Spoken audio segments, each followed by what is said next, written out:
السلام عليكم ورحمة الله وبركاته. إن الحمد لله نحمده ونستعينه ونستغفره ونعوذ بالله من شرور أنفسنا ومن سيئات أعمالنا. من يهده الله فلا مضل له ومن يضلل فلا هادي له. أشهد أن لا إله إلا الله وأشهد أن محمدا عبده ورسوله. أما بعد فقد قال الله تعالى في محكم تنزيل العظيم والفرقان المجيد: أعوذ بالله من الشيطان الرجيم. بسم الله الرحمن الرحيم. يا أيها الذين آمنوا اتقوا الله حق تقاته ولا تموتن إلا وأنتم مسلمون.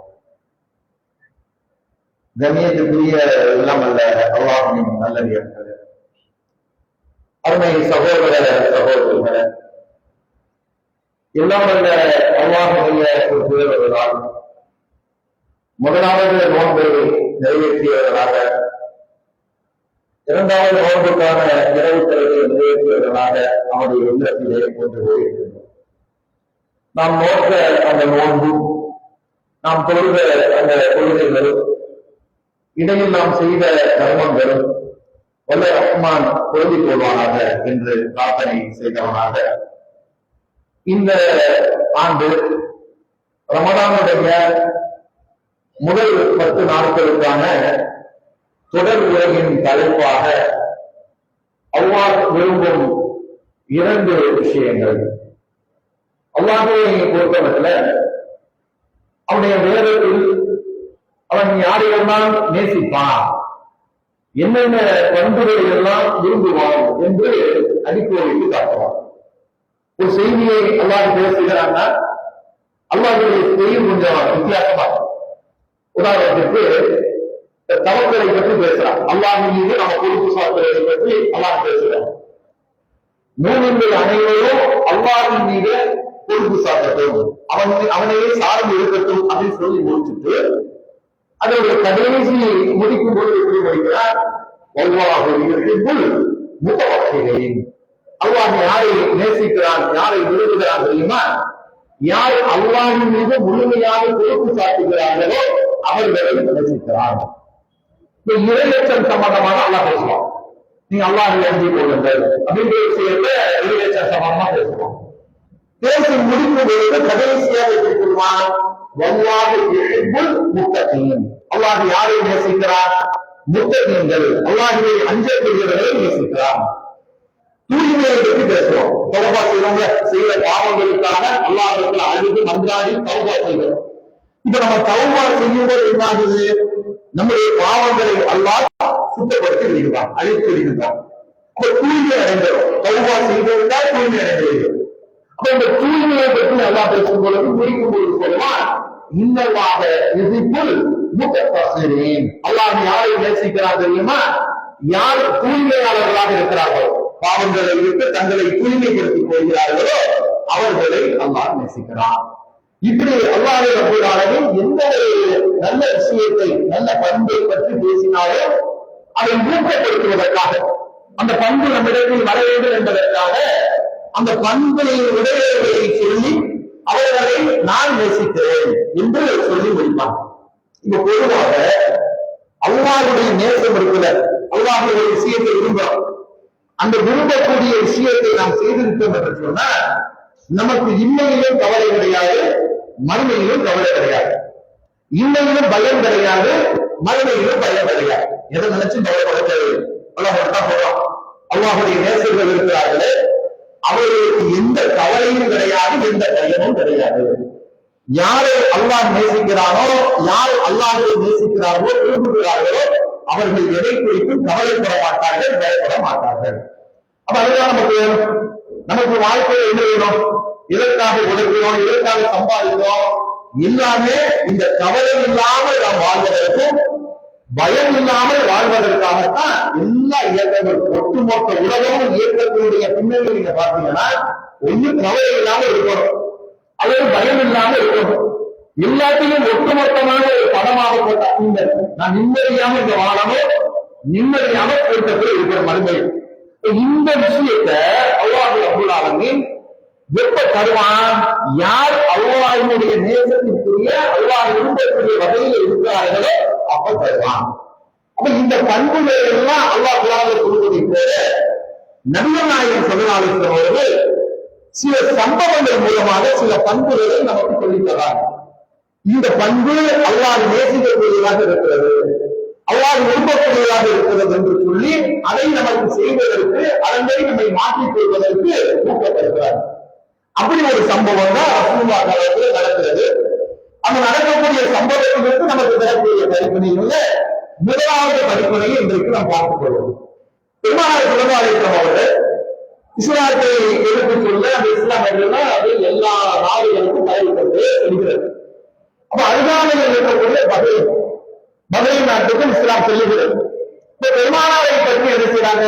அந்த மக்கள் கேள்விப்படுறாங்க, பெருமானார் சொல்லக்கூடிய செய்தியை பற்றி கேள்விப்படுறாங்க.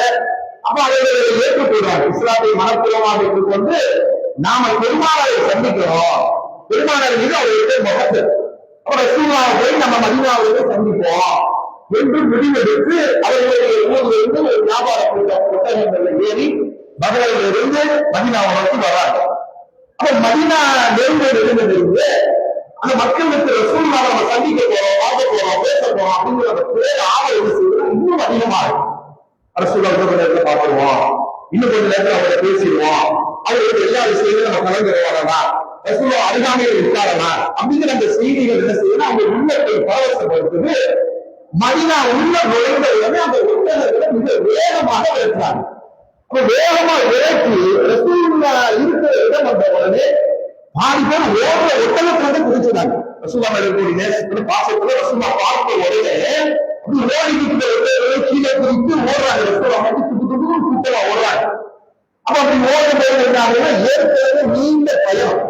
ஒரு பயணத்தை விரைவாகவும் ஆடையெல்லாம் கசங்கி போய் அழுக்கடைந்து தலைமுடி எல்லாம் புழுதியாகி பரட்டை அடைந்து உடம்புல அழுக்கான தோற்றமாகத்தான் அது இருக்கும். அப்ப யாருமே அதை பற்றிலாம் கவலைப்படல. நம்ம ஆடை இப்படி இருக்கு, நம்ம தலைமுடி கலந்து இருக்கு, பரட்டையாக இருக்கு, நம்ம ரசூலுல்லாஹ் பார்க்கணும், அதெல்லாம் அவங்களுக்கு தெரியல. அவர்களுடைய முழு மைண்ட் செட் என்னவாகிறது? எப்படியோ ரசூலுல்லாஹ் ஓடி போய் பார்த்தாலும் எல்லாரும் நான் நீ யாரை விரும்பி செய்வேன் பேசி ஓடி அடுத்து கொண்டு போறாங்க. இப்ப அந்த கூட்டத்துக்கு தலைவர் இருப்பாருல, அந்த கூட்டத்தின் பேர் மனு அப்துல் அஜஸ் சொல்லுவாங்க. அந்த கூட்டத்துடைய தலைவர் வருகிறார். அவர் பேர் முன்ஜித் பின் ஆயிஷ். அவர் என்ன செய்வார் தெரியுமா?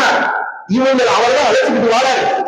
ஆனா இவங்க அவசரப்பட்ட மாதிரி அவர் அவசரப்படல, இவங்க பரவசம் அடைகிற மாதிரி அவர் பரவசம் அடையல.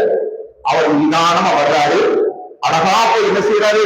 தன்னுடைய ஒட்டகத்தை ஒரு இடத்துல கெட்டி போடுறாரு. ஒட்டகம் நீண்ட பயணம் செய்து வந்ததுல வசிக்கும்ல, அதற்கு தேவையான அந்த புல்கள், அந்த வகைகளை செடிகள், அந்த விஷயங்களை கொடுக்கிறாரு, உணவை கொடுக்கிறாரு. பிறகு என்ன செய்யறாரு? குளிக்கிறாரு. குளித்து இருக்கிற ஆடையிலேயே ஒரு சிறந்த ஆடை எடுத்து அணுகிறார். வாசனை தேவையை பூசி கொள்கிறார். தலையை அழகாக வாடி கொள்கிறார். தன்னை அழகான ஒரு ஆட்சி கொண்டு அழகிய ஆடை எடுத்துக் கொண்டு ரசூலுல்லாஹ் போறார். இந்த காட்சியை யார் பார்த்துக்கிட்டே இருக்கிறார்? ரசூலுல்லாஹ் பார்க்கிறாங்க. கூட்டத்தில் முங்கி அடிச்சுட்டு வர்றது, அந்த கோலத்தோடு வர்றது. ஆனால் தலைவர் என்ன செய்யறாரு? மிக தெளிவா இருக்கிறாரு. வர்றாரு, தெளிவா வாகனத்தை கட்டி போறாரு, செய்ய வேண்டிய கடமையை செய்கிறாரு, அழகா குளிக்கிறாரு, ஆடை அணிகிறார், அழகா வந்து இருக்கிறாரு. அழகான கோலத்தில் கண்ணியமா வந்து ரசூலுல்லாஹ் பேசுறாரு. நாங்க எதுக்கு வந்திருக்கிறோம், நாங்க ஏன் உங்களை சந்திக்க வந்தோம் பேசுகிறார். ரெண்டையுமே கவனிக்கிறாங்க. அவர் வந்த விதம், அவர் பேசுகிற துணி, இது ரெண்டையும் பார்த்துட்டு பேசி முடிப்பதற்கு பிறகு அவர் என்ன சொல்றாங்க? உன்னிடத்தில் அல்லாஹ் விரும்பக்கூடிய 2 குணங்கள் இருக்கின்றன. ஒன்று நிதானம், மற்றொன்று அறிவாற்றல். அல்லாஹ் வந்து விரும்பக்கூடிய குணங்கள் 2 அவர்களுக்கு இருப்பதாக சொல்றாங்க. அதுல முதலாவது குணம் என்ன? நிதானம். இந்த நிதானம் வந்து அல்லாஹ் அதிகமாக நேசிக்கக்கூடிய குணம், அல்லாஹ் அதிகமாக விரும்பக்கூடிய குணம். நிதானம் தவறிட்டாங்க இல்லை, மனுஷன் வந்து நிதானத்தை இழந்துட்டான்னு சொன்னா அது தண்ணியே இழந்துருவாங்க. அதனால சொல்லுவாங்க, எந்நிலை வந்தாலும் தண்ணியை மாறாத. எந்த நிலைக்கு போனால் உன்னுடைய நிலையிலும் நீ மாறிடாத, நிதானத்தை இழந்துடாத. அர்த்தம் என்ன? நிதானத்தை இழந்து விடாத அப்படின்றது அது அர்த்தம். எப்பதான் மனுஷன் நிதானத்தை இழப்பான் சொல்லி பார்ப்போம். எப்பதான் இழப்பான் ஒரு மனிதன் நிதானத்தை எப்போதுதான் இழப்பான்? கோபம், கடுமையான கோபம், கோபத்தை கடுமையா கொண்டுட்டான். அப்பதான் தாடி போலாம் தெரியாது, என்ன வார்த்தை வரவே தெரியாது, அடிச்சு பிடிச்சு தூக்கி உலகத்துல போயிடுவான். இப்பதானே நீ பயான் பண்ணிட்டு கோபம். கோபம் வந்து என்ன செய்யுது? மனிதனை தன்னிலை மறக்க வைத்து நிதானத்தை இழக்க வைத்து விடுகிறது. வேற போல புத்தகம் போறாங்க. துன்பம் ஏற்படுவதா அளவு நடந்த துன்பம், அளவு நடந்த சோதனை, தாங்க முடியாத சோதனை. மனுஷன் நிலைமையின்றி நிதானத்தை இழந்து கொள்ளுமா? அந்த நேரத்தில் நிதானத்தை நம்ம குறைச்சிடுவோம். யாராவது குறைத்துடுவோம். வேறு அரண்மனைக்கு போகக்கூடாது. கவலை எவ்வளவு துன்பம், துன்பமும் கவலை கவலை வேற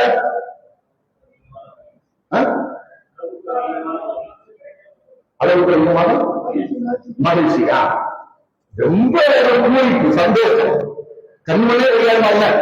யாரையாவது ரொம்ப ஆறாம் வயதுல தெரியுமா, அவனுக்கு இருந்தப்பா கண்ட மாதிரி காசு வருது, கண்ணு மணி தெரியாம போறான் வாரான், நம்மளெல்லாம் பார்ப்பானா, நம்மளெல்லாம் படிப்பானா, கொஞ்சம் சொல்ல முடியாது. நம்ம நிதானத்தை இழந்ததுன்னா அந்த வார்த்தையை நம்ம பயன்படுத்துறோம்.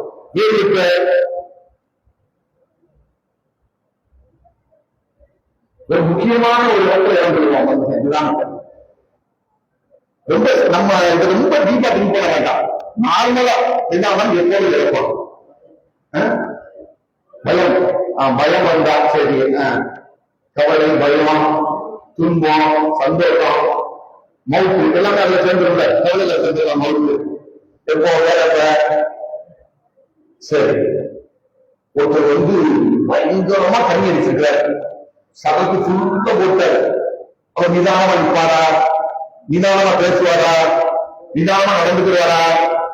அவரை பார்த்தா காலையில அவ்வளவு நீட்டா இருக்காரு, அவ்வளவு டிசென்டா இருப்பாரு, அவ்வளவு அழகா பேசுவாரு. தண்ணி நிற்காம அவருக்கு பேசுனீங்கன்னா நாசா விண்வெளிக்கு வந்த மாதிரியே இருக்கும். அவ்வளவு அழகா பேசுவார், எவ்வளவு அழகா பேசுவாரு. அதே மனுஷன் சாயந்தரம் ஆச்சுங்க, அந்த வெள்ள சட்டை எதுவும் தெரியாத ரோடு, வீடு, காலு, சாக்கடை உள்ள கிடந்து நாய்க்குட்டியோட கொட்டி பிடிச்சி உருண்டு என்ன நீ பேசவும் அழைச்சிட்டு இருப்பான். இதே அறிவு படைத்தவன்னா காலையில அறிவுபூர்வமாக பேசுவா, சிந்திக்க பேசி நடந்து கொண்டதுன்னா அந்த போதை உள்ள போன உடனே நிதானம் தவறி என்ன செய்யறதே தெரியாது. காலையில அவரை கூப்பிட்டு சொன்னா நீங்க பேசி சொல்றீங்க, நான் எப்படி நடந்துக்கிறேன், இதே மனுஷன் தான் பேசுவான். அப்ப என்ன காரணம்னா போதை ஒரு மனுஷனை நிதானம் தவற வைக்கிறது. உண்மையா இல்லையா? கண்டிப்பாக. இந்த போதையில மது போதை மட்டும்தான் போதை இருக்கா? இல்ல, ரசிக போதை இருக்கு தெரியுமா? நான் கண்ணாடி இருக்குனா ஆனா ஒருக்கா எப்படி இருக்குன்னா கருவியை 40 வயசு செத்தாங்கல்ல, எப்படி செத்தாங்க? என்ன போதை அவனுக்கு? அவன் மது போதையா? அவன் வேற ஏதாவது போதை அகப்பட்டு இருந்தானா? ஒரு தனிநபர் மீது கொண்ட போதை, நீங்க ஒரு தனிநபர் மீது கொண்ட மோகம், அளவு கிடந்த மோகம் அவனுக்கு அது போதை. மது அருந்துபவனுக்கு மது போதை, சிகரெட்டு குடிக்கிறவனுக்கு சிகரெட்டு போதை. இந்த ரசிகர் பெற்றாருக்காக எம்ஜிஆர் காலத்துல இருந்து அந்த பழைய நடிகர் காலத்துல இன்னைக்கு இருக்கிற வரைக்கும் அழைகிறாங்க. நான் பின்னாடியே ஓடுறாங்க, பைக் எடுத்துக்கிட்டு இன்னும் ஓடலாம், எடுத்து ஓடலாம். போனா அண்ணா ஏதாவது 300 கோடி வாங்குறது, ஒரு 100 கோடி சேவ் பண்ணி கொடுப்பாரா? அவர் பணத்துக்காக ஓசில டிக்கெட் கொடுப்பாரா? ஒரு மண்ணும் செய்ய மாட்டார். ஆனா ஓடுறோம், ஏன் ஓடுறார்? அவர் நீங்க கொண்ட அளவுகளே போகும். இந்த அண்ணானா அந்த அண்ணாவுக்கு மட்டும், அந்த கலவரைக்கு மட்டுமல்ல, ஸ்டாலின் தான் வேணும், எம்எல்ஏ தான் வேணும். சிலரை பார்த்துக்கீங்களா? உங்களுக்கு புரியுமா அப்படின்னா ஊருமா பிறகுமா சார்ஜர் கேள்வி தூக்கி துணி கிழந்தா துணி கிளப்பான். எதுக்கு? அவர்களுடைய அறிவிப்பாரை மீது கட்டுகிறாங்க. அந்த ஒரு போல அவர் மீது கொண்ட அளவுகளே போல, முதலமைச்சர் மீது கொண்ட போல, தன்னுடைய நடிகர் மீது கொண்ட போல. அப்ப இந்த போதை இருக்கிற இது ரொம்ப டேஞ்சரான போதை. மற்ற போதைகளை காட்டிலும் ஒரு தனிநபர் மீது கொள்ளக்கூடிய மோகம், தனிநபர் மீது கொள்ளக்கூடிய நேசம், அந்த போதை மிக மிக ஆபத்தானது. அதனாலதான் நீங்க நடிகராக செலவாயிருக்கும் அவரை நீங்க நல்லா கவனித்து பாருங்க, உன்னிப்பாக நீங்க கவனித்து பாருங்க. எங்கெல்லாம் தன் மீது தன்னுடைய தொண்டர்களுக்கு பேரர்களுக்கு அளவு கடந்த போதை வருகிறதோ, மோகம் வருகிறதோ, நிதானம் தவறுகிறார்களோ அங்குதான் அடிப்பாங்க. முஆத் ஜபல் ரலியல்லாஹு அன்ஹு அவர்கள் வெளிநாட்டுக்கு போயிட்டு வர்றார். வெளிநாட்டுல என்ன பார்க்கிறாங்கன்னா, அங்க இருக்கக்கூடிய ஆன்மீக தலைவர்கள், அரசியல்வாதிகள், மன்னர்கள் இருக்கிறதா அவருடைய பெண்கள் இருக்கிறாங்க, காலை தொட்டு கும்பிடுவோம், ஆசீர்வாதம் வாங்குறான், காலையில் விழுவோம். இவர் பார்த்தாரு, என்னடா ஒண்ணுக்கு மட்டும் தலைவர இவன் காலில் விழுந்தாங்க, உண்மையிலே காலில் விழ வேண்டும் என்று சொன்னால் நம்முடைய அல்லாஹ்வுடைய தூதர்தான் அதற்கு தகுதி வாய்ந்தவர்கள் என்று சொல்லி வேகமா மதீனாவை வந்த உடனே காலை காட்டுன்னு இருக்கிறார். இருக்கிறார். நான் போன இடத்துல எல்லாம் அந்த அவர்களுடைய காலை தொட்டு கும்பிட்டார்கள்.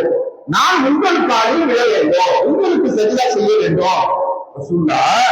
அவருக்கு உழைக்கிற மாதிரி கேட்கிறாங்க, எப்படி புரிய வைக்கிறாங்க. உண்மையிலேயே ரசூல்லா நினைச்சிருந்தா எல்லாம் பாதுகாக்கணும், தன்னை நினைவுபடுத்த நினைத்திருந்தார், தன்னை ஹீரோவாக காட்ட நினைத்திருந்தா என்ன செய்திருப்பாங்க தெரியுமா? இதைத்தான் நானா வெளியே நினைச்சேன், நீயாவது போய் வெளியூர் போய் பாடம் எடுத்து குத்து வந்துச்சு அப்படின்னு சொல்லியிருப்பார். என்ன சொன்னாங்க தெரியுமா? நான் மரணித்து விட்டார், நம்ம போய் வச்சுக்கோ, என்னுடைய மன்னரையில வந்து நீ சஜிதா பண்ணுங்க, அதை போய் நான் பண்ணுவேன், நீ பண்ணலாம். அல்லாஹ்வுக்கு மட்டும்தான் நம்ம சஜிதா செய்யணும். நீ என்ன புத்தியை குழந்தை விட்டாயா? எப்படி பாடம் சொல்லி கொடுக்கிறாங்க, என்னுடைய புத்தி குழந்தை விட்டதுன்னா நீ நிதானம் தவறிட்ட. அந்த போதை எண்ணில் கொண்ட மோகம், அளவு கடந்த மோகம், அளவு கடந்த அந்த பாசம் என் காலில் என்று விழக்கூடிய அளவுக்கு நம்மை தருகிறது, தப்புன்னு உணர்கிறாங்க. ரசூலுல்லாஹ்வுடைய அருமை மகன் இப்ராஹிம் ரலியல்லாஹு அன்ஹு மரணிக்கக்கூடிய நிலை ரசூலுல்லாஹ் போறாங்க. அந்த குழந்தை கடைசி நேரத்தில் மூச்சு வாங்கி கொண்டு புரியுங்க, அதே போராடி சக்கராத்துடைய நேரம். குழந்தைய கையில ஏந்தி பார்க்கிறாங்க. ரசூலுல்லாஹ் அழுவெல்லாம் வந்து கண்ணீர் தழுவி அதே கண்ணீர் விட்டு அழுகிறாங்க. கூட போன அப்துல் ரஹ்மான் அவர்கள் ரசூலுல்லாஹ்வுடைய நிற்கிறாங்க. இது ரசூலுல்லாஹ் கீழே உட்கார்ந்து இருக்காங்க, புத்தகத்தை கொடுக்கிறாங்க. ரசூலுல்லாஹ் நீங்களுமா அர்த்தம் புரியுதா? யாரு இறந்தாலும் கவலைப்படக்கூடாது சொல்லுங்கல்ல, இன்னால் இல்லாயிரம் நீங்க சொல்லி கொடுத்தீங்க, நீங்க எதுக்கு அழுகுறீங்க, நீங்க அழுகுறீங்களா அப்படின்னு ஆச்சரியமா கேட்கிறார். அல்லாஹ்வுடைய சொல்றாங்க, இது ஆதமின் மகனுக்கு அல்லாஹ் கொடுத்த கருணையின் ஊற்றாகும், இது எல்லோருடைய உள்ளத்திலும் இருக்குப்பா அப்படின்னு சொல்லிட்டு ஒரு கருணை கழிக்கிறார். இப்ராஹிமே, உன்னுடைய பிரிவை நினைத்து என் கண்கள் கலங்குகிறது, உள்ளம் கலங்குகிறது. ஆனாலும் அல்லாஹ் வெறுக்கக்கூடிய வார்த்தைகளை நாங்கள் ஒருபோதும் பயன்படுத்த மாட்டோம். இந்த ஒப்பாரி வைக்கிறாங்கல்ல, மௌத்துடைய நேரத்துல அவர் மௌத்தாயிட்டாருன்னா அவருடைய மனைவியோ, அவருடைய தாயோ, அவருடைய பிள்ளைகளோ, பக்கத்துகளோ என்ன சொல்லி ஒப்பாரி வைப்பாங்க? அல்லாஹ்வுக்கு என் புள்ளதான் தமிழ் தெரிஞ்சாரா, இப்படியா ஏன் வீட்டுல வந்து இடி இழக்கணும் அல்ல, அவர்களுடைய அல்லாஹ்வின் மீது கடுமையான வார்த்தைகளை, அல்லாஹ் கோபிக்கக்கூடிய வார்த்தைகளை பேசுவாங்க. அந்த பேச்சு நிதானத்துல பேசுறாங்களா, நிதானம் தவறு பேசுறாங்களா? நிதானம் தவறு பேசுறாங்க. நிதானத்துல நீங்க சொன்னா அல்லாஹ் எப்ப நான் சொல்ல மாட்டேன் அஸ்தக்ஃபிருல்லாஹ் சொல்லுவாங்க. அதே மனிதர், அதே ஆள் நிதானம் தவறும் பொழுது இணை வைக்கிற வார்த்தையை கூட சர்வசாதாரணமாக பேசுகிற காட்சியை பார்க்கிறோம். அந்த நேரத்தில் ரசூல் என்ன செய்யாங்க, ஸ்டாண்டர்டா நிற்கிறாங்க. அடுத்து பாருங்க, சம்பவத்தை தொடர்ச்சி இருக்காங்க. இப்ப இப்ராஹிம் ரலியல்லாஹு அன்ஹு மறைச்சிட்டார். மறைச்சா சூரிய கிரகணம் கரெக்டா ஏற்படுது, கரெக்டா மேட்ச். இவர் மறுபடியும் சூரிய கிரகணம் ஏற்படுது. இப்ப வெளியில மக்கள் பேசிக்கிறாங்க, பாத்தியா ரசூலுல்லாஹ்வுடைய மகன் மௌத்தா போன உடனே சூரியனே மறைஞ்சு போயிடுச்சு, ரசூலுல்லாஹ் மகன் மௌத்தானதான் அந்த சூரிய கிரகணமே அல்லாஹ் ஏற்படுத்திருக்கிறான். இப்படி ஒரு பேச்சு, இந்த பேச்சு வெளியே நடந்து கொண்டிருக்கும் போது ரசூலுல்லாஹ் இந்த கிரகணத்தை நடத்தி கொண்டிருக்கிறாங்க. செய்தி கேட்ட உடனே வேறு விதமா மக்கள்கிட்ட வந்து மக்கள் மத்தியில் நோய் நிகழ்த்துறாங்க. மக்களே, சூரியனும் சந்திரனும் அல்லாஹ்வுடைய காட்சிகள் ஆகும். அது யாருடைய பிறப்புக்காகவோ யாருடைய இழப்புக்காகவோ அது மறையாது. சூரிய கிரகணத்தை நீங்கள் கண்டால் வெளிச்சம் வரும் வரைக்கும் இந்த அல்லாஹ்விடத்தில் தொழுங்கள், தௌபா செய்யுங்கள், பிரார்த்தனை செய்யுங்கள், நரகத்தை விட்டு பாதுகாவல் தேடுங்கள் சொல்லி பயான் பண்றாங்க. நல்லா கவனிச்சு பாருங்க. இந்த இடத்துல ரசூலுல்லாஹ் நிதானம் தவறவாங்க. அந்த இடத்துல ஒரு ஆன்மீக தலைவருக்கு கிடைத்த ஒரு அற்புதமான வாய்ப்பு. ஒண்ணுமே இல்லாத கஞ்சா குடிக்கு பையன் 2000 ஏக்கர் ஆட்டையை போட்டு இருக்கிற மரம் காடு எல்லாத்தையும் இது பண்ணிட்டு கஞ்சாவை ஒரு இழுவே 4 ஆட்டம் ஒரு இழுவே 4 குட்டி பேரை போட்டுக்கிட்டு கண்டமான காலம் எத்தனை பேர் பைத்தியம் பார்க்கிறோம் கண்முன்னாடி பார்க்கிறோமா 21ஆம் நூற்றாண்டு அறிவியல் புரட்சி என்னவோ புரட்சி உலகம் எல்லாத்தையும் முன்வைத்தான் ஒரு ஆன்மீகத்தின் பெயரை சொல்லி ஒருத்தர் ஏமாற்றிக்கிட்டு இருக்கிறான் புத்தி இல்லையே நிதான தவறு போய் எல்லா கூட சேர்ந்து வைப்ரேஷன் மேல் அந்த மேல பேசுறதுல இன்னும் கொஞ்சம் ஆகலாம் நடிகர்கள் ஆடுறார்கள் நடிகர்கள் வர்றாங்க அரசியலுக்கு தலைவரான அவங்களுக்கு தப்பு பதவி பட்டம் அவன் மூலமா ஏற்பாடு நடக்கும் மாமா அவளை பார்ப்பான் அது நடக்கும் அதே விஷயம் மக்கள் அப்பாவி மக்களை நான் சொல்றேன் ஏமாறாங்க இல்லையா ஏமாந்து ஏழாத விஞ்ஞானம் தவறி போய் அவரை குருஜி சொன்னா என்ன கிடைக்குதா என்று நம்புறாங்கன்னா நீதி காலத்தில் அறிவியல் உலகத்திலே ஒரு ஏமாற்ற முடியல என்று சொன்னா அறிவியல் என்னவே தெரியாத காலம் 1400 ஆண்டுகளுக்கு காலம் நினைச்சா இந்த மக்களை விதானம் தவற வைத்திருக்கிறோம் இல்லையா கவித்து அடிக்காங்க எங்கெல்லாம் மக்கள் விதானம் தவறுகிறார்களோ அங்கெல்லாம் விழித்து வைக்கிறாங்க இந்த மாதிரி ஒரு சூழ்நிலைக்கு போய்விடக் கூடாது என்று சொல்லி கரிகாலத்தை போடுறாங்க இதே ரசூலா முழுக்க ரசூல்லா உயிரோடு இருக்கும் பொழுது ரசூல்லாவை பார்க்க இவரை முந்தி எடுத்துட்டு வந்தாங்க மக்கள் இத்தனையும் நீண்ட காலம் ஆண்ட தோழர்கள் கிடையாது எங்கேயோ பகரையில் இருந்து அப்பதான் புதிதாக பார்க்கக்கூடிய தோழர்கள் ரசூல்லா கூடவே இருந்து ரசூல்லா கூடவே பயணித்து ரசூல்லா கூடவே மக்காவில் படக்கூடிய கஷ்டங்கள் எல்லாம் பட்டு ரசூல்லா கூடவே தாவக்கடத்தில் இருந்து ரசூல்லா பேசக்கூடிய இடங்கள்லாம் அறியாமல் இருந்து ரசூல்லா உணவு வேண்டும் போது அவர்களோடு உணவு இருந்து எல்லாமே ரசூல்லா ரசூல்லா ரசூல்லா என்று ரசூல்லா கழித்த அந்த சகாபாக்களுக்கு இந்தியா இருக்குமா இருக்காரா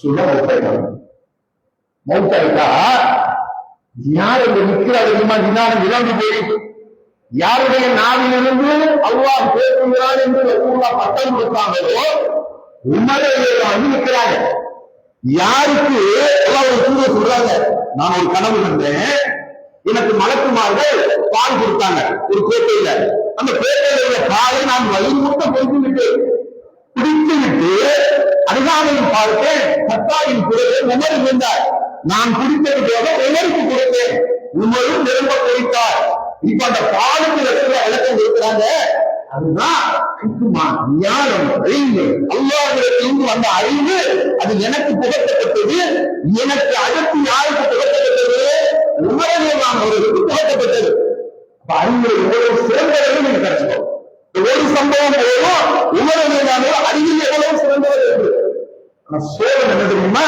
நான் சொன்னேன் ஒரு மனிதனுக்கு வரவே கூடாத போது எந்த மனுஷனும் அளவுகளை பேச அது யாராவது அல்லாஹ்வை தவிர யாரையும் வரக்கூடிய போதை இருக்கக்கூடாது அதற்கான சான்று அந்த போதை வந்து நிதானம் தவறிவாங்க அப்ப இவங்க கையில் வாழ எடுத்துக்கொண்டு நிற்கிறார் யாராவது ரசூலுல்லாஹ் மரணித்து விட்டார் என்று சொன்னால் அவர்களுடைய தலையை எடுத்து விடுவேன் நான் சொல்றார் சொல்றாங்க யார் வந்தா சைத்தான் கீழாடையை வரைந்து கட்டிக்கொண்டு ஏதோ ஒரு தெருவுக்குள்ள ஏறுவானோ அந்த உண்மையை சொல்றாரு ரசூலுல்லாஹ் மரணிக்கல மக்களின் பெரும்பாலும் நிலைமை இருந்தார் யாருமே நம்ப தயாரில்ல யாருமே ஏற்றுக்கொள்ள மனசு வரல நிதானம் தவறுவாங்க தண்ணியை மாறுவாங்க ரசூலுல்லாஹ் மரணிக்க மாட்டாங்க எப்படி மரணிப்பாங்க ஒரு கூட்டம் வரலாம் வந்து ரசூலுல்லாஹ்வை இன்னைக்கு நம்ம இரவு யாருக்கு நாங்க சொல்றோம் முன்னாடி சொல்றோம் இந்த தொழுகையிலேயே நம்ம தொழிலை இருக்கு ரசூலுல்லாஹ் இரவு தொழுகை நடத்தி நின்று தொழுதா அந்த மக்கள் எப்படி இருந்திருப்பாங்க ரசூலுல்லாஹ் உரை நிகழ்ச்சி கேட்டிருந்தா அந்த மக்கள் எப்படி இருந்திருப்பாங்க அந்த பக்குவப்பட்ட மக்கள் இருந்து ஒரு கூட்டம் வர்றாங்க வந்து பாக்குறாங்க ரசூலுல்லாஹ் என்ன ரசூலுல்லாஹ் மரணிக்கிறாங்களா ரசூலுல்லாஹ் மரணிச்சாங்களா மரணத்தை கூட்ட வைக்க முடியாதா நாங்க இந்த பழைய வந்து போறோம் அப்படின்னு வந்த பாதையில பழைய போனே போயிட்டாங்க எங்கிருந்து வந்தாங்க இணை வைத்துக் கொள்ள அங்கேயே தூண்ட போயிட்டாங்க நிதானம் தவறுனா இதெல்லாம் நடக்கும் என்பதற்கு அத்தாச்சு அங்க இருந்து அபூபக்கர் எல்லாம் வராங்க உள்ள வந்து காட்சியை பார்க்கிறாங்க மக்கள் எல்லோருமே பெரும்பாலும் நிதானம் தவறித்து இருக்கிறாங்க உமர் ரொம்ப கடுமையான தவறித்து இருக்கிறாரு உண்மை ரசூலுல்லாஹ்வுடைய முகத்தை பார்த்து நெற்றியை முத்தமிட்டு, அல்லாஹ்வுடைய தூதரே, உயிரோடு வாழும்போது நீங்கள் நறுமணம் கமழ்வீர்கள், மரணித்த பிறகு நீங்கள் நறுமணம் கமழ்வீர்கள். முதல் அடி இதுதான் ஒரு கொள்கையாக இருந்தாங்க. எந்த சந்தர்ப்பத்திலும் கொள்கை விஷயத்தில் மிக தெளிவாக இருக்கும். ஷியா ஒரு கூட்டம் போனால, எதனால போனா? ஷியாந்த ஒரு கூட்டம் வழிகட்டு போனதற்கு அடிப்படையான காரணம் தான். பெரிய வழிகட்டு குணமா இருக்கான். நம்மளால அஷ்ஹது அன்ன முஹம்மது ரசூலுல்லாஹ் வாங்க சொல்லுவோம். அவன் அஷ்ஹது அன்ன முஹம்மது ரசூலுல்லாஹ் சொல்லிட்டு அலி வலியுல்லாஹ் இந்த வார்த்தை சேர்த்துக்குவான். அலிதான் எங்களுக்கு எல்லாமே. இது எப்படி போயிட்டா? அலியின் குடும்பத்தை கும்பிடக்கூடிய அளவுக்கு அலியோருக்கான அழிவு பிறகு 12 இமாம்களை தேர்வு செய்து அவர்களை வணங்கக்கூடிய அளவுக்கு இது மிகப்பெரிய வழிகட்டை செய்யாது. அடிப்படை என்ன? இந்த போதை தான், இந்த நிதானம் தவறு தான். அளவு இழந்த மோகம், தனிநடைகளை கொண்ட மோகம் தான் அவனை வழிகெடுத்து நிற்கிறது. அது மாதிரி ஒரு வழிகேடு உருவாகக்கூடிய இடத்துல நிற்கிறாங்க சஹாபாக்கள். அபூபக்கர் வருகிறார், வெளியில வர்றார். இந்த வார்த்தையை சொல்லிட்டு அந்த மௌத் ரசூல் அறிந்தவருக்கு வெளியில வராங்க. வெளியில வந்து சொல்றாங்க, இன்னக்க மையத்தும் இன்னமும் மையத்தும். ரசூலுல்லாஹை பற்றி அல்லாஹ் திருமறைக்குள்ளாக சூரா ஜுமர்ல சொன்ன வசனம். நபியே, நீரும் மரணிக்கக்கூடியவர், இவர்களும் மரணிக்கக்கூடியவர்கள். சூரா ஆல்-இம்ரான்ல சொன்ன வசனம். போர்க்களத்துல ரசூலுல்லாஹ் கொல்லப்பட்டு விட்டாங்க, ஒரு வகையை எழுந்து கிளப்பி விடுவாங்க. சஹாபாக்கள் பின்வாங்கி ஓடுறாங்க. அல்லாஹ் வெளியே இறக்குனார், நபியே, நீர் மரணித்து விட்டாலோ, நீர் போரில் கொல்லப்பட்டு விட்டாலோ, இந்த மக்கள் தங்கள் குடிநாடுகள் மற்றும் திரும்பியை புறக்கணித்து ஓடுவார்களா அப்படின்னு அந்த புறக்கணிக்க கூடாது, மரணிக்க கூடியவர்களாக அவங்க பூசமாக தெரியுமா? இந்த வசனம் 2 வசனத்தை ஓடிட்டு இப்ப சொன்ன வார்த்தை பாருங்க, ரொம்ப எவ்வளவு அழகா உமரை பார்த்து சொல்றாங்க பாருங்க. கோபத்தில் நிதானம் தவறி நிற்பவரே மாறி கீழே போடு. பாருங்க, பாத்தீங்களா? நீ எதுல நிதானம் தவறி கிடக்குற, எதுல நீ அந்த போய் ஒரு மைண்ட் மாறி இருக்குது, கீழே போடு. உமர் தான் சொல்றாங்க, இந்த வசனம் இப்பதான் இறந்துச்சோ என்று எனக்கு உரைத்தது என் கையில் இருந்து வாழ்நாளி கீழே விழுந்தது. விளங்கக்கூடிய செய்தி என்னன்னா, எந்த இடத்திலும் நிதானத்தை தவறிடக்கூடாது. சிலவே பாத்துருக்கீங்களா? ஒவ்வொரு வாரம் கொள்கை மாற்றலாம். பாத்துருக்கீங்களா? இந்த வாரம் அங்கே இருப்பான், அடுத்த வாரம் அங்கே இருப்பான், அடுத்தடுத்த வாரம் அங்கே இருப்பான், அடுத்தடுத்த வாரம் அங்கே இருப்பான். சுத்தி எங்க ஆரம்பிச்சாலும் அங்கே போயிடும். திரும்ப இங்க அங்க போவான், திரும்ப அங்க இருந்து போவான். ஏன் அப்படின்னு கேட்டீங்கன்னா, அவனுக்கு போர் அடிச்சிடும். ஒரே இடத்துல இருந்தா போர் அடிச்சிடும். ஒரே பேச்சாளர் பேசுறத போர் அடிச்சிடும். யாராவது தெரிஞ்சுவான், அடுத்த போல பேசணும். அவன் யாரு, அவன் கொண்ட கொள்கை என்ன, அவன் எந்த கொள்கையை போதிக்கிறான், அவன் சத்தியத்தை தான் போதிக்கிறானா, வகியின் அடிப்படையாக செயல்படுறான யோசிக்கிறது இல்லை. ஏன் யோசிக்க மறுக்கிறான்?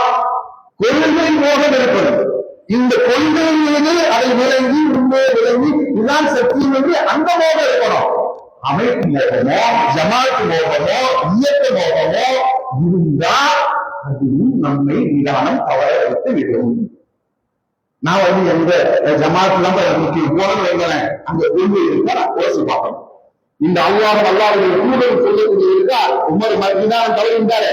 அப்படி வந்து கொள்கையை போட்டாங்களே, அல்லாஹ்வுடைய ஆயத்தை போட்டாங்களே, என்னப்பா இது, இதுக்கு அதுக்கு என்ன ரிலேஷன், என்ன நிலையில நிற்கல, நம்ம அந்த நிலையில வாழ்க்கை வரலையே, நம்ம அதற்காக வரலையே. அப்படிப்பட்ட ஒரு கொள்கையில் முழுகி அந்த நிதானம் தான் முஞ்சிக்கு ஆயிரத்து இருந்துச்சு. எல்லாரும் ஓடும்போது அவர் ஓடல, எல்லாரும் அடிச்சு முடிச்சு போகும்போது அவர் போகல. கரெக்டா வந்தாரு, அவர் வேலையை செஞ்சாரு, எல்லாம் முடிச்சு அவர் பார்த்தாரு. இதை அல்லாஹ்வுடைய தூதர் சுலாகித்து சொல்றாங்க. அல்லாஹ் நேசிக்கக்கூடிய குணங்களில் 2 குணங்களை உங்களுக்கு பார்த்த, ஒன்று நிதானம், இன்னொன்று அறிவாற்றல். அப்ப நாம நிதானம் தவறிவிடக்கூடாது. எந்த சந்தர்ப்பத்திலும் அல்லாஹ் அதை கேட்பது, அல்லாஹ் விரும்பக்கூடிய, அல்லாஹ் நேசிக்கக்கூடிய குணமாக இருக்கக்கூடிய அதை நாம நேசித்து நம்மிடத்தில் இல்லாவிட்டாலும் அல்லாஹ் கேட்கும். இறைவா, அடிக்கடி நிதானம் தவறிடுறேன், அடிக்கடி எமோஷனல் ஆயிடுறேன், அடிக்கடி ஏதாவது நிலை மாறி என் கொள்கையை உறுதியாக்குவேன், நிதானமாக இருக்க செய். இது சத்தியம் என்றால் சத்தியத்தில் என் இறுதியே இருக்க. ஒரு மனச அலைமாய இல்லாத, அங்கு இங்கேயும் போவதாக உங்களுக்கு பிடிக்கிற உறுதியாக்குவது என்று சொல்லி அல்லாஹ்விடத்தில் நம்ம ஆழமாக பிரார்த்தனை செய்யணும். அதுதான் இன்றைக்கு அல்லாஹ் விரும்பக்கூடிய குணத்தின் முதல் விஷயத்தில் நாம் பெற்றுக்கொள்ளக்கூடிய படிப்பினை. எல்லாம் வல்ல ஏக இறைவன் அல்லாஹ் விரும்பக்கூடிய குணங்களுக்குரியவராக நம்மை ஆக்கி வைப்பானாக. வாசரு தாவான அனில் அல்ஹம்துலில்லாஹி ரப்பில் ஆலமீன். சகோதரர்களே 5:27 சகோதரருடைய முடிவு இன்னைக்கு பக்கம் 6:30 இஃப்தார். 5:45 ஃபஜ்ருடைய ஜமாத் 5:45 ஆக்கப்பட்டிருக்கிறது. சுப்ஹானல்லாஹி வ பிஹம்திஹி அஷ்ஹது அன் லா இலாஹா இல்லா அன்த அஸ்தக்ஃபிருக்க. நோன்பு வழக்கமாக சொல்லக்கூடிய அறிவிப்பு தான், உங்களால் இயன்ற பொருளாதாரங்களை வாங்குங்கள், வழங்குங்கள். முழு கஞ்சிக்கு 3600 என்றும், அரை கஞ்சிக்கு 1800 என்றும், இஃப்தாருக்கு 600 என்றும் நிர்ணயிக்கப்பட்டுள்ளது. உங்களுடைய பொருளாதாரங்களை கொடுக்க உதவி செய்யுமாறு கேட்டுக்கொள்கிறோம்.